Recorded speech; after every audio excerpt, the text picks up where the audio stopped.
students, welcome back to our channel Geo for You, and we are back with another topic of class 12th human reproduction. So आज का topic का नाम है gametogenesis and अब तक हमने female reproductive parts या system and male reproductive system complete कर दिया है। ये आपके ह्यूमन रिप्रोडक्शन जो चैप्टर है इसका बेसिक है, मतलब हमने पहले समझ लिया कि एक्चुअल में पार्ट्स क्या होते हैं जो रिप्रोडक्शन में इन्वॉल्व होते हैं, उनके सारे जो भी उसमें पार्ट्स थे, सिस्टम के अंदर जो पार्ट्स थे वो सब हमने अच्छे से डिटेल में कर लिया है। ठीक है, तो हमने बेसिक अपने क्लियर कर लिया, हमने बेस बना लिया है। अब हम आ रहे हैं प्रोसेस के ऊपर कि हमारे प्रोसेस क्या होते हैं उन रिप्रोडक्टिव सिस्टम के अंदर। तो आज का टॉपिक जो है काफी इंटरेस्टिंग है एंड थोड़ा समझने वाला है, तो मेरे साथ साथ आप लोगों को रिवीजन भी करनी है और कॉन्सेप्ट टर्म सब कुछ एकदम लाइन में लाना है। ठीक है, तो सब ध्यान से पढ़ेंगे और जैसे जैसे बताऊंगी वैसे वैसे आप अपने नोट्स भी बनाते जाओ। ठीक है, तो टॉपिक का नाम है गेमेटोजेनेसिस। गेमेटोजेनेसिस आपको नाम अगर हम इसको ब्रेक डाउन करें इसके नाम को, तो गेमेट और जेनेसिस। गेमेट जो भी आपके प्रोड्यूस करता है, प्राइमरी सेक्स ऑर्गन जो है आपकी बॉडी में जो वो प्रोड्यूस करता है, दैट इज कॉल्ड गेमेट, जो इन्वॉल्व होते हैं फर्टिलाइजेशन में, है ना। ठीक है, तो हमने सेक्सुअल रिप्रोडक्शन फ्लावरिंग प्लांट में भी गेमेट्स पढ़े थे, बस फर्क इतना है कि वहां gametes are your in plant part, है ना, प्लांट्स के थे, और यहाँ पे आपके जो गेमेट्स है वो है ह्यूमन बॉडी के। तो जेनेसिस का मतलब है बनना, तो गैमेटोजेनेसिस का मतलब है गैमेट्स का बनना। तो आपकी डेफिनेशन वही लिखी है, देखो, the testis in males and ovary in females produce gametes, sperm and ovum respectively. The process is called gametogenesis. जो टेस्टिस है, जो ओवेरी है, वो क्या है? Primary sex organ. और टेस्टिस किस में होते हैं? मेल्स में। ओवेरीज किस में होती है? फीमेल में। दोनों में ही गेमेट्स प्रोड्यूस होते हैं, और गेमेट कौन से होते हैं? स्पर्म और ओवम। स्पर्म आपके टेस्टिस से, ओवम आपके ओवेरी से। ये रिलीज होते हैं, इसी प्रोसेस को हम बोलते हैं गेमेटोजेनेसिस। अब इसके अंदर आपके दो टाइप के प्रोसेस होते हैं गेमेटोजेनेसिस के, दोनों मेल और फीमेल दोनों में अलग अलग प्रोसेस होते हैं। तो आपके मेल्स में जो प्रोसेस होता है उसको हम बोलते हैं स्पर्मेटोजेनेसिस। स्पर्म्स का बनना आपके मेल्स में, that process is called spermatogenesis. और ओवम का बनना फीमेल्स में हम कहते हैं उस प्रोसेस को oogenesis। तो गेमेटोजेनेसिस के अंदर भी कितने प्रोसेसेस हैं? दो प्रोसेस है, स्पर्मेटोजेनेसिस एंड oogenesis। हम इस वीडियो में स्पर्मेटोजेनेसिस को डिटेल में करेंगे, चाहे हमें 20 मिनट लगे चाहे हमें आधा घंटा लगे, हम स्पर्मेटोजेनेसिस कंप्लीट कर देंगे और oogenesis हम करेंगे नेक्स्ट वीडियो में। ठीक है, तो चलो स्टार्ट करते हैं। तो स्पर्मेटोजेनेसिस का मतलब है स्पर्म्स का बनना, स्पर्मेटोगोनिया से स्पर्म बनना। ठीक है, स्पर्मेटोजोआ बनना, स्पर्म्स को स्पर्मेटोजोआ भी कहते हैं। तो होता क्या है कि आपकी जो टेस्टिस है उसमें होते हैं सेमिनिफेरस ट्यूब्यूल्स। तो सेमिनिफेरस ट्यूब्यूल्स की जो लाइनिंग्स होती है, वॉल्स होती है, वहां पे कुछ सेल्स प्रेजेंट होते हैं, और उन सेल्स के थ्रू आपके स्पर्म जनरेट होते हैं, स्पर्म बनते हैं, फिर वो सेमिनिफेरस ट्यूब्यूल से निकलते हैं और निकल के आपके टेस्टिस के थ्रू जो डक्ट्स होती हैं उनसे जाते हैं। ये अलग प्रोसेस है, हमें पढ़ना है कि स्पर्म कैसे बनता है। ठीक है, तो चलो स्टार्ट करते हैं। ये है आपका स्पर्मेटोजेनेसिस, मैंने प्रॉपर लिख दिया है यहाँ पे, ठीक हो। The process of formation of sperm in seminiferous tubules of testes is known as spermatogenesis. Spermatogenesis वो प्रोसेस है जिसमें आपके स्पर्म्स बनते हैं, किसमें? सेमिनिफेरस ट्यूब्यूल्स में, टेस्टिस के सेमिनिफेरस ट्यूब्यूल्स में। देखो मैंने शायद आपको डिफरेंस बताया होगा, टेस्टिस में आई और ई का डिफरेंस। देखो जहां आई है that is means singular testis की बात हो रही है, अगर ई लगा दे तो प्लूरल हो जाता है। ठीक है, बस इतना ही फर्क है। तो इस प्रोसेस को बोलते हैं स्पर्मेटोजेनेसिस। और ये कब स्टार्ट होता है? जब पुबर्टी की एज होती है। लड़कों में पुबर्टी की एज होती है अप्रोक्स 14-15, यही एज होती है। ठीक है, ऐसे ही लड़कियों में भी होती है 16, 17, 18। सम ऑफ द गर्ल्स हैव 13, 14 भी उनको मतलब हिट कर जाती है पुबर्टी। तो that is the puberty stage, जब आपके स्पर्म फॉर्मेशन स्टार्ट हो जाता है। ठीक है, now spermatogonia present at inside wall of seminiferous tubules. Multiply by mitotic division and increase in number. अब आपका जो स्पर्मेटोगोनिया है that is your starting cell, जहां से आपके स्पर्म का बनना शुरू होगा, सबसे छोटा सेल जो डिवाइड कर करके नंबर में बढ़ेगा और फिर स्पर्म बनाएगा, है ना। तो जो स्पर्मेटोगोनिया है वो आपका क्या करता है, वॉल के अंदर, करता नहीं है अभी, कुछ नहीं कर रहा, करेगा। पहले वो होता कहाँ है, वो होता है सेमनीफेरस ट्यूब्यूल्स की जो इनर वॉल्स होती है ना, उस पे आपका स्पर्मेटोगोनिया होता है और वो माइटोटिकली डिवाइड करता है और नंबर में इंक्रीज करता जाता है। ठीक है, तो मैं हल्का सा स्ट्रक्चर बनाती हूँ, जहां पे जगह है यहाँ बनाते हैं। देखो, जैसे मान लो ये वॉल है आपकी टेस्टिस की, ठीक है, तो इसके वॉल्स पे ऐसा करके आपके स्पर्मेटोगोनिया होता है और ये क्या करता है, ये करता है माइटोटिक डिवीजन, और माइटोटिक डिवीजन करके सेल्स में नंबर बढ़ाता जाता है। माइटोटिक डिवीजन कैसी होती है, माइटोटिक डिवीजन में कोई भी रिडक्शन नहीं होता क्रोमोसोम का, जितने क्रोमोसोम है उतने ही ट्रांसफर हो जाते हैं, तो सेम नंबर ऑफ क्रोमोसोम बनते हैं। और जो आपका स्पर्मेटोगोनिया होता है ना, ये डिप्लॉयड होता है, देखो लिखा है ना स्पर्मेटोगोनियम। हाँ, अब स्पर्मेटोगोनिया और स्पर्मेटोगोनिया और गोनियम में फर्क क्या है, गोनियम सिंगुलर है और गोनिया प्लूरल है, बस इतना ही फर्क है। तो जो गोनियम है, एक की बात हो रही है, वो क्या है, डिप्लॉयड होता है। तो जब ये नंबर में इंक्रीज करता है तो कैसे इंक्रीज करता है, माइटोटिकली, और माइटोटिकली डिवाइड होता है तो आपका मल्टीप्लाई हो जाता है, same number of chromosome transfer होते हैं। अब कुछ जो स्पर्मेटोगोनिया होते हैं वो फर्दर डिवीजन करेंगे, तो उन सम ऑफ स्पर्मेटोगोनियम को हम बोलते हैं प्राइमरी स्पर्मेटोसाइट्स, जो आगे फर्दर डिवीजन के लिए रेडी होते हैं, आगे की मेच्योरेशन प्रोसेस या स्पर्म बनाना है, जो भी प्रोसेस आगे उसके लिए रेडी है, उनको हम बोल देते हैं प्राइमरी स्पर्मेटोसाइट्स। ठीक है, यहीं से ऐसे डेवलप होते जाते हैं। अब मैं इसको रब कर देती हूँ। फिर आता है आपका प्रोसेस, देखो एक बार रीड कर देते हैं। Spermatogonia present at the inside wall of seminiferous tubules, multiply by mitotic division and increase in number, ये मैंने आपको बता दिया। Each spermatogonium is diploid and contain 46 chromosome, diploid होते हैं और कितने क्रोमोसोम है इसमें, 46 क्रोमोसोम है। ठीक है, और इन कुछ को हम बोलते हैं प्राइमरी स्पर्मेटोसाइट्स। अब आगे क्या होता है, आगे ये होता है कि जो प्राइमरी स्पर्मेटोसाइट्स होते हैं ये आपका मियोटिक डिवीजन करता है। कौन सी डिवीजन करता है, मियोटिक, और मियोटिक डिवीजन में आपके जो क्रोमोसोम होते हैं वो हाफ हो जाते हैं। ठीक है, अब primary spermatocytes complete first meiotic division, पहली मियोटिक डिवीजन। आपको तो पता ही होगा कि मियोसिस और मियोटिक में मियोसिस और माइटोटिक डिवीजन में फर्क होता है।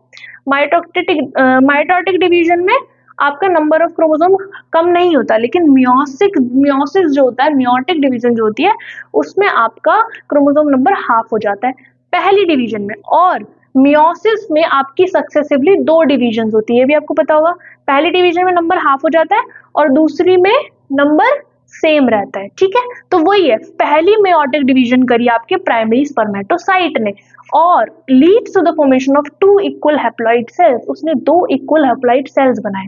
ठीक है, और जैसे ही हैप्लॉइड सेल्स बनाए, आपका उस हैप्लॉइड सेल को, एक एक सेल को हमने बोला सेकेंडरी स्पर्मेटोसाइट्स, प्राइमरी फिर सेकेंडरी। ठीक है, ये आपका प्राइमरी फिर आपका सेकेंडरी, और सेकेंडरी वाले के पास कितने क्रोमोसोम है, सिर्फ 23 क्रोमोसोम है, हाफ हो गया। ठीक है, अब यही जो 23 क्रोमोसोम्स हैं, मैंने यहाँ पे ऐसे शॉर्ट फॉर्म में लिखा है, आप फुल फॉर्म लिखना, सेकेंडरी स्पर्मेटोसाइट है इसका फुल फॉर्म। सेकेंडरी स्पर्मेटोसाइट फिर क्या कर रहा है, अंडरगोज सेकेंडरी मियोटिक डिवीजन, उसने सेकेंडरी मियोटिक डिवीजन करी और 4 इक्वल हैप्लॉइड सेल्स बनाए, जो सेल्स को हमने बोला स्पर्मेटिड्स। ठीक है, उन सेल्स को क्या बोला, स्पर्मेटिड्स। अब एक बात बताओ, क्या अब भी नंबर ऑफ क्रोमोसोम हाफ हो जाएंगे, नहीं, अब 23 के 23 ही रहेंगे। ठीक है, then spermatid are transform into spermatozoa. Spermatid किस में ट्रांसफर होते हैं, स्पर्मेटोजोआ में। स्पर्मेटोजोआ क्या होता है, स्पर्म, स्पर्म को ही स्पर्मेटोजोआ कहते हैं। किस प्रोसेस से, स्पर्मियोजेनेसिस, किस प्रोसेस से, स्पर्मियोजेनेसिस। अब 2 प्रोसेस होते हैं आपके, एक होता है स्पर्मियोजेनेसिस, एक होता है स्पर्मिएशन। क्या क्या प्रोसेस होते हैं, स्पर्मियोजेनेसिस और स्पर्मिएशन। स्पर्मियोजेनेसिस का मतलब है स्पर्मेटिड से स्पर्मेटोजोआ का बनना, लेकिन स्पर्मिएशन का मतलब है सर्टोली सेल में जो उनका हेड एम्बेडेड है उसका वहां से बाहर निकलना। देखो आफ्टर दिस, इसके बाद क्या होता है, हेड जो कि स्पर्म के इम्बेडेड होते हैं सर्टोली सेल में, जो सेमनीफेरस ट्यूब्यूल में सर्टोली सेल्स है उसमें क्या होता है, सेल्स इम्बेडेड होते हैं, ऐसे घुसे होते हैं। वहां से जब सेल बाहर निकलते हैं, ये जो स्पर्मेटोजोआ बाहर निकलता है, इस release from the seminiferous tubule को हम बोलते हैं प्रोसेस को स्पर्मिएशन। ठीक है, तो ये दो में कंफ्यूजन हो जाती है बच्चों को कभी कभार, तो इसका ध्यान रखना कि स्पर्मिएशन अलग है और स्पर्मियोजेनेसिस अलग है। ठीक है, तो ये था पूरा आपका प्रोसेस। अब आप इसको नोट करो, इसको नोट कर लोगे, फिर मैं आपका एक बार और रिवीजन करा दूंगी थोड़ा सा डायग्राम के थ्रू। ठीक है, और फिर हम हार्मोनल चेंजेस भी देख लेंगे, कौन सा हार्मोन कहाँ काम कर रहा है, क्योंकि हार्मोन्स आर वेरी इंपॉर्टेंट। क्योंकि जब तक कुछ हार्मोन्स है वो रिलीज नहीं होंगे तो ये सारा प्रोसेस नहीं होगा। तो हार्मोन की मैं आपके लिए एक टेबल बना दूंगी, बहुत ईजी हो जाएगा, आप इसको नोट करो। चलो ओके, तो हमने समझा था कि स्पर्मेटोजेनेसिस कैसे होता है, उसका मैंने हल्का सा डायग्राम जो कि आपके एनसीईआरटी में भी है वो यहाँ पे ड्रॉ कर दिया है। एनसीईआरटी भी मैं आपको दिखा दूंगी, पहले ये डायग्राम समझते हैं। ठीक है, देखो रिवीजन हो जाएगा आपका था स्पर्मेटोगोनियम जो कि डिप्लॉइड था, 2N लिखा है मैंने। ठीक है, फिर उसने करा माइटोसिस और उसने दो तरह के सेल बनाए, टाइप ए और टाइप बी। देखो type A and type B, extra knowledge दे रही मैं आपको। टाइप ए वाले सेल्स जो होते हैं वो स्टेम सेल्स ही बन जाते हैं वापस से, मतलब कि स्टेम सेल मतलब स्पर्मेटोगोनिया ही बन जाते हैं, मतलब वो फर्दर डिवीजन के लिए यूज होते हैं। लेकिन फर्दर डिवीजन किसकी, प्राइमरी स्पर्मेटोसाइट, मतलब और वो स्पर्मेटोसाइट्स बनाएगा माइटोटिक डिवीजन से। तो ये होते हैं टाइप ए वाले। और जो टाइप बी वाले होते हैं वो क्या करते हैं, मियोसिस करते हैं आगे जाके, वो ये नहीं बनते, वो आगे की डिवीजन के लिए यूज होते हैं। तो आपके टाइप बी वाले क्या करेंगे, जिसको हमने बोला प्राइमरी स्पर्मेटोसाइट, वो करेंगे मियोसिस 1। जब उन्होंने मियोसिस 1 करी तो दो सेल बने हैप्लॉइड, एन और एन लिखा है मैंने, जिसको हमने बोला सेकेंडरी स्पर्मेटोसाइट्स। फिर मियोसिस 2 हुई जिससे 4 सेल बने हैप्लॉइड, जिसको हमने बोला स्पर्मेटिड। अब स्पर्मेटिड का हुआ डिफरेंशिएशन या फिर उनका हेड जो है उसमें से रिलीज हुआ, फिर आपके बने स्पर्म्स। ठीक है, तो टोटल 4 सेल्स बनते हैं एक मदर सेल से, एक स्पर्मेटोगोनियम से। ठीक है, तो ये था आपका रिवीजन। अब हम आ जाते हैं हार्मोन्स पर कि ये सब हो कैसे रहा है, कौन से हार्मोन का क्या इफेक्ट है, क्या सोर्स है, उसका प्राइमरी इफेक्ट क्या है, रेगुलेशन और सिक्रीशन क्या है, मतलब कहाँ से कैसे सिक्रीट हो रहे हैं, कैसे रेगुलेट हो रहे हैं। इसके साथ साथ हम लोग ले लेते हैं अपनी एनसीईआरटी भी हाथ में, ताकि ये पढ़ते पढ़ते मैं आपके एनसीईआरटी की लाइंस भी बता दूं कि एनसीईआरटी में किस तरीके से लिखा है। ठीक है, तो रुको,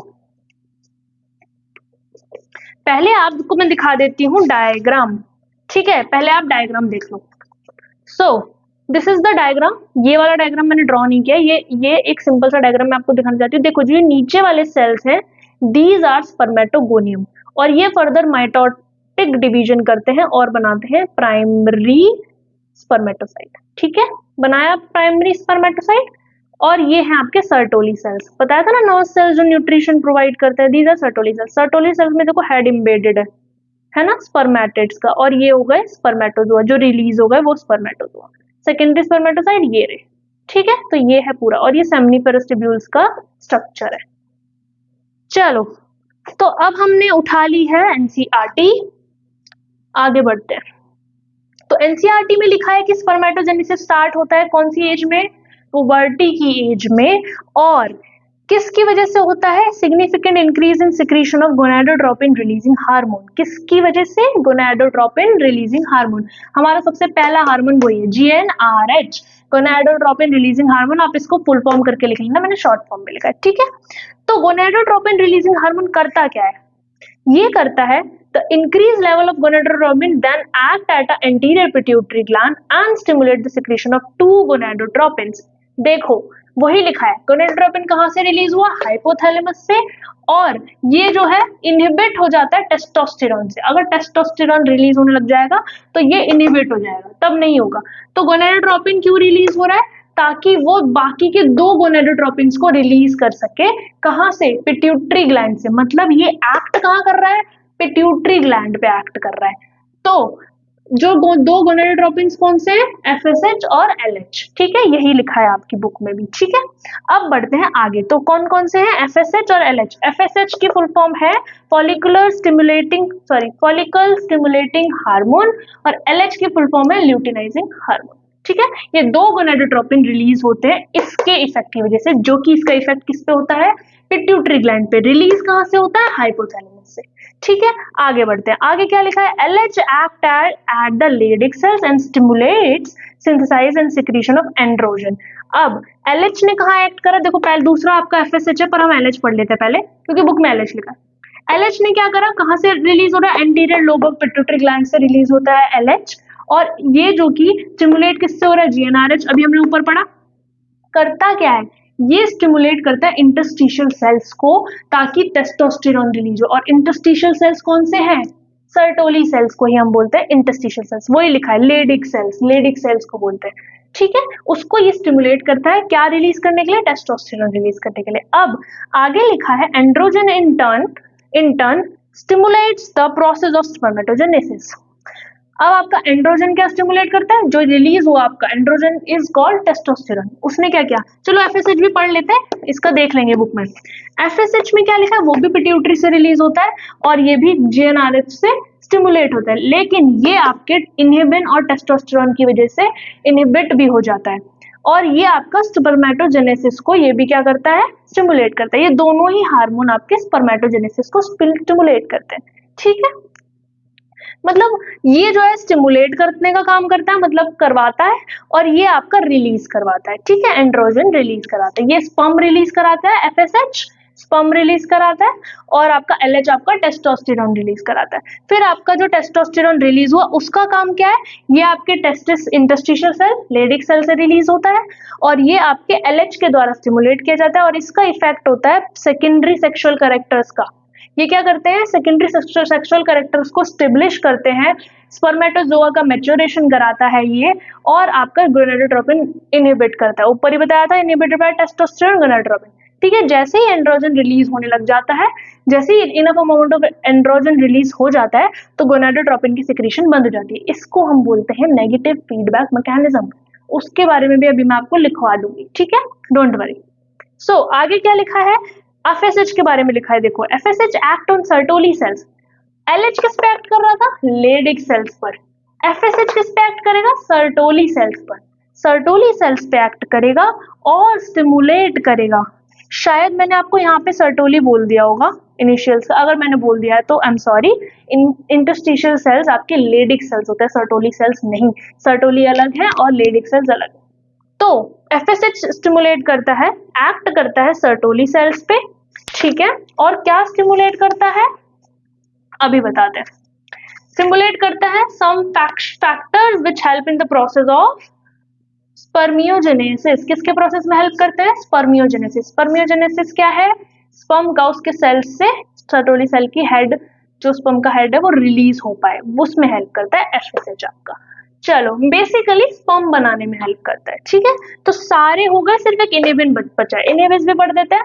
इनहिबिन आपका सर्टोली सेल्स रिलीज करते हैं, और stimulate by factor release by developing sperm, जो कुछ फैक्टर स्पर्म्स के द्वारा रिलीज होते हैं उससे स्टिमुलेट होता है ये। और इनहिबिन करना क्या है, इनहिबिन के नाम से पता चल रहा है इनहिबिट करेगा, किसकी सिक्रीशन को इनहिबिट करता है, एलएच और एफएसएच की, ठीक है।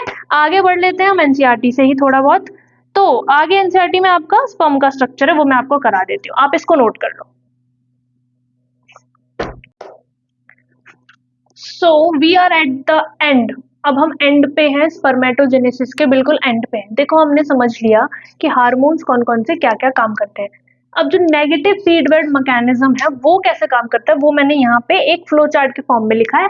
आप इसको, जैसे मैं आपको समझा रही हूँ, आप इसको एनसीईआरटी के थ्रू, वैसे एनसीईआरटी में डायरेक्ट लिखा है, इतना नहीं है, बट जो मैं आपको बता रही हूँ आप इसको लाइन वाइज लाइन्स भी लिख सकते हो। मतलब आप एग्जाम में ये फ्लो चार्ट बना दो और लाइन टू लाइन लिख दो जो इस फ्लो चार्ट में हो रहा है, तो आपको पूरे मार्क्स मिलेंगे, ठीक है। तो देखो समझते हैं हो क्या रहा है। आपका हाइपोथैलेमस जीएनआरएच रिलीज कर रहा है, ठीक है।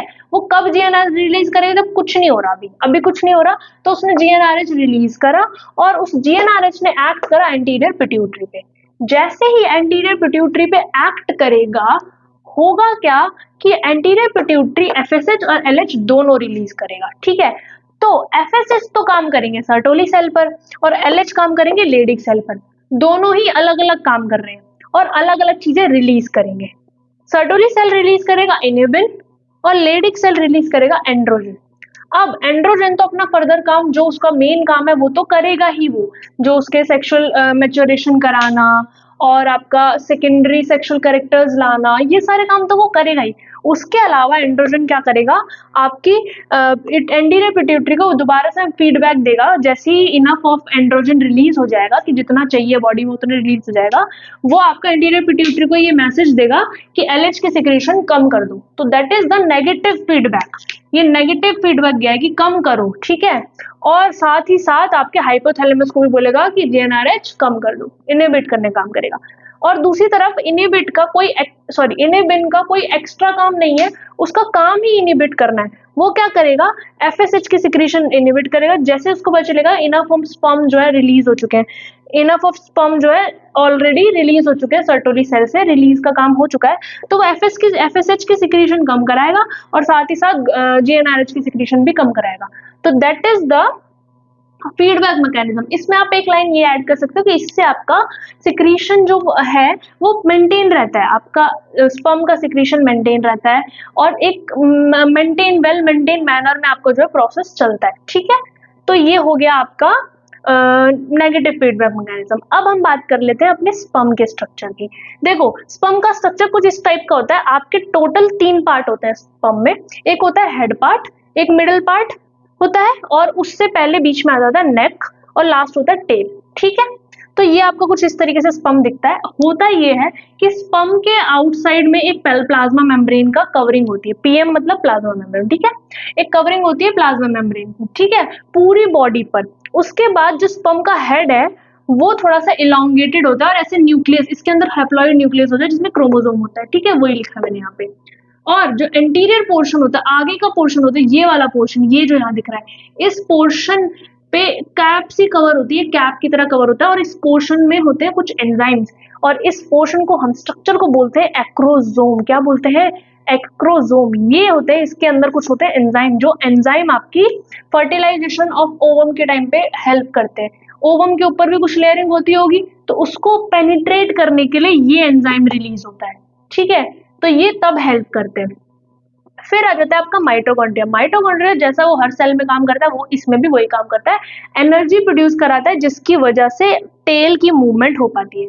और टेल की मूवमेंट क्यों चाहिए, ताकि स्पर्म अच्छे से मूव कर पाए वजाइना में या जहां भी उसको ट्रेवल करना है, ठीक है।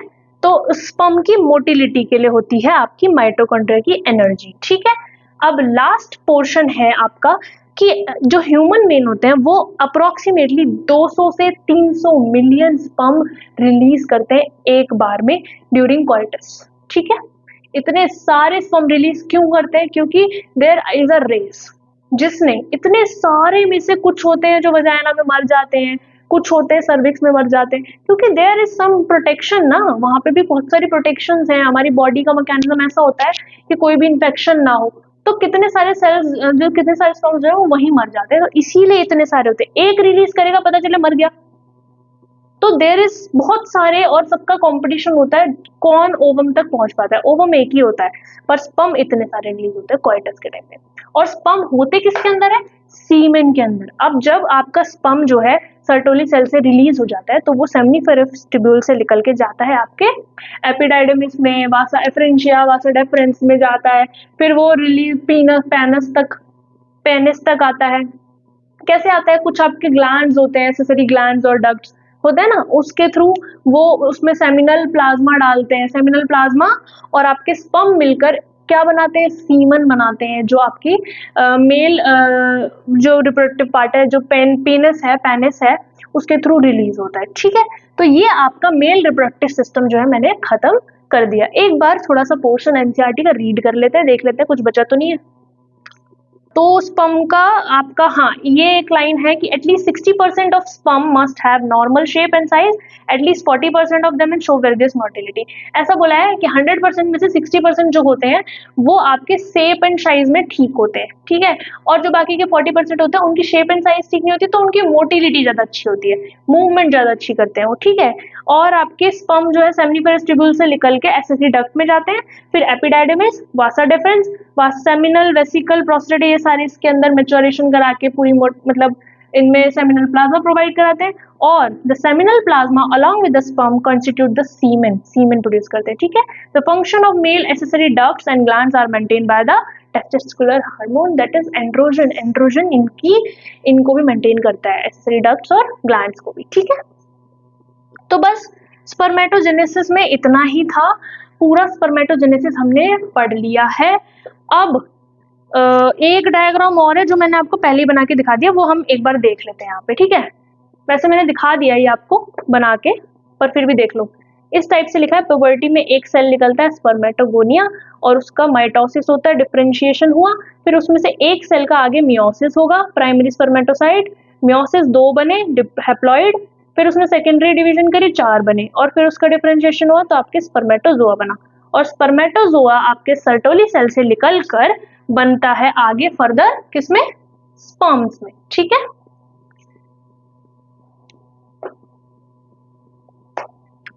तो ये हो गया आपका स्पर्मेटोजेनेसिस पूरा कंप्लीट। अब हम नेक्स्ट वीडियो में करेंगे oogenesis, ठीक है। तो आप चैनल को सब्सक्राइब करो, वीडियो को लाइक करो, शेयर करो, कमेंट करो, और नेक्स्ट वीडियो के लिए रेडी रहो। और बस मिलते हैं फिर नेक्स्ट वीडियो में। Tata bye bye, take care, thank you so much.